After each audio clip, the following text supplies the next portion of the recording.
Good morning students. Bhajanpal Bharti educational group के digital world में आपका स्वागत है।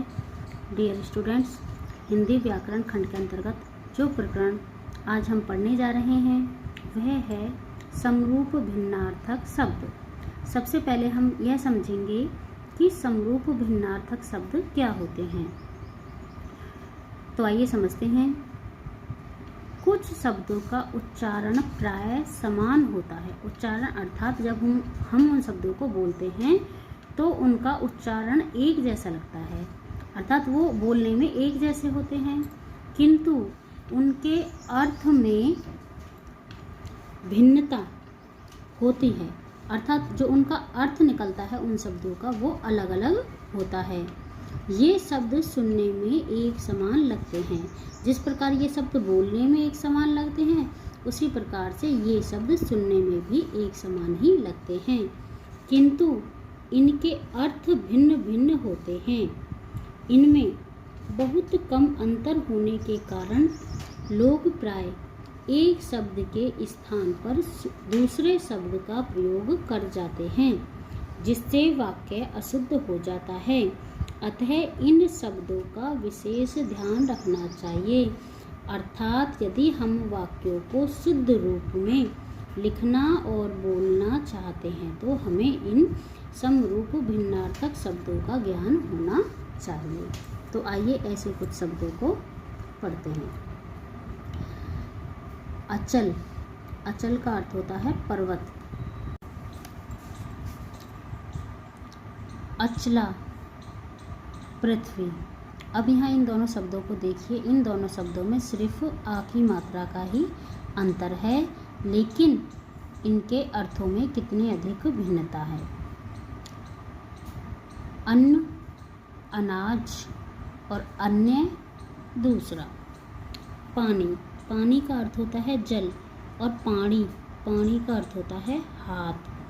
अवसान, अवसान का अर्थ होता है अंत, और आसान, आसान का अर्थ होता है सरल। इसी प्रक्रम में हम कुछ अन्य शब्दों को पढ़ेंगे।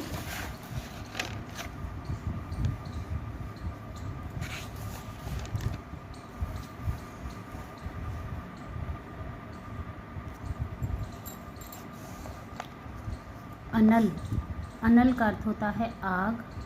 अनिल, अनिल का अर्थ होता है वायु।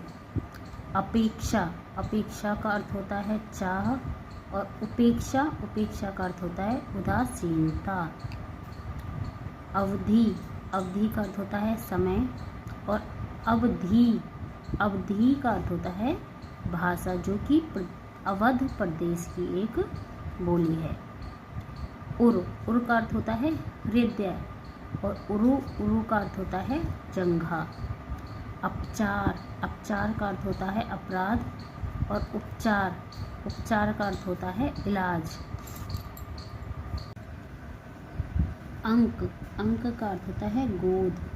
अंग, अंग का अर्थ होता है देह का भाग या शरीर का भाग। अली, अली का अर्थ होता है भ्रमर या भंवरा। अली, अली का अर्थ होता है सखी। छत्र, छत्र का अर्थ होता है छाता। क्षत्र, क्षत्र का अर्थ होता है क्षत्रिय। तरणी, तरणी का अर्थ होता है सूर्य। तरणी, तरणी का अर्थ होता है युवती। दिन, दिन का अर्थ होता है दिवस। दीन, दीन का अर्थ होता है गरीब। द्रव, द्रव का अर्थ होता है तरल पदार्थ। द्रव्य, द्रव्य का अर्थ होता है धन।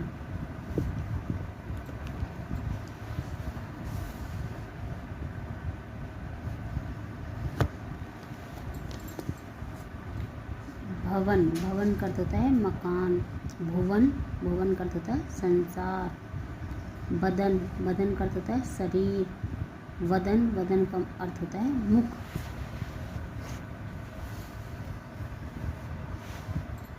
और का अर्थ होता है तरफ। और का अर्थ होता है तथा।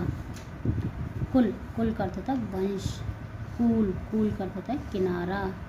कुछ, कुछ का अर्थ होता है स्तन। कूच, कूच का अर्थ होता है प्रस्थान। द्विह, द्विह का अर्थ होता है घर, और ग्रह, ग्रह का अर्थ होता है कि शनि शुक्र आदि जो आकाशीय पिंड होते हैं वो। चरण, चरण का अर्थ होता है पैर, और चारण, चारण का अर्थ होता है घाट, जो कि एक जाति होती है। चिर, चिर का अर्थ होता है पुराना, और चीर, चीर का अर्थ होता है वस्त्र। वक्ष, वक्ष का अर्थ होता है छाती, और वृक्ष, वृक्ष का अर्थ होता है पेड़। मद, मद का अर्थ होता है मस्ती, और मध्य, मध्य का अर्थ होता है शराब। मातृ, मातृ का अर्थ होता है माता, और मात्र, मात्र का अर्थ होता है केवल। शंकर, शंकर का अर्थ होता है शिव, और शंकर, शंकर का अर्थ होता है मिश्रित। शर, शर का अर्थ होता है बाण, और सर, सर का अर्थ होता है तालाब।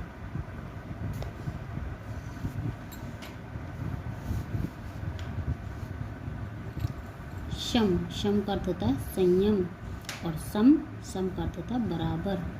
सर्ग, सर्ग का अर्थ होता है अध्याय, और स्वर्ग, स्वर्ग का अर्थ होता है देवलोक।